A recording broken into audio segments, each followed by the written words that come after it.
Hi friends, ఎలా ఉన్నారు? Real organisation Chittoor వారు ఏర్పరిచినటువంటి విద్యార్థుల అవగాహన ఆలోచన అనే అంశంతో కూడిన షార్ట్ ఫిల్మ్ ఈరోజు మన పాఠశాలలో ఏర్పాటు చేయడం జరిగింది.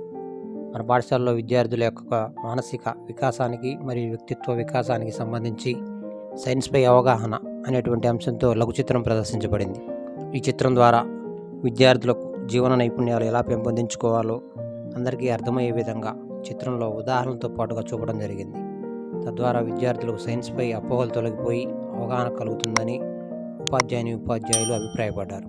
అదేవిధంగా హెచ్ఐవి ఎయిడ్స్ వ్యాధిపై విద్యార్థులకు ఒక అవగాహనతో కూడినటువంటి అంశాలను జోడించి వీడియో రూపొందించి అందరినీ ఆలోచింపజేశారు.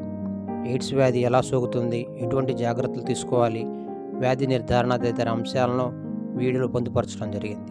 అదేవిధంగా ప్రకృతి వైపరీత్యాలతో అతలాకుతలమైనటువంటి అనేక ప్రాంతాలు అత్యంత ప్రమాదకరమైన సునామీ ధాటికి ఎలా దెబ్బతిన్నాయి, గతంలో ఏర్పడిన విధానం, దానికి గల కారణాలను, తద్వారా ఏర్పడినటువంటి పరిణామాలతో కూడినటువంటి వీడియో పిల్లలను ఆకట్టుకుంది.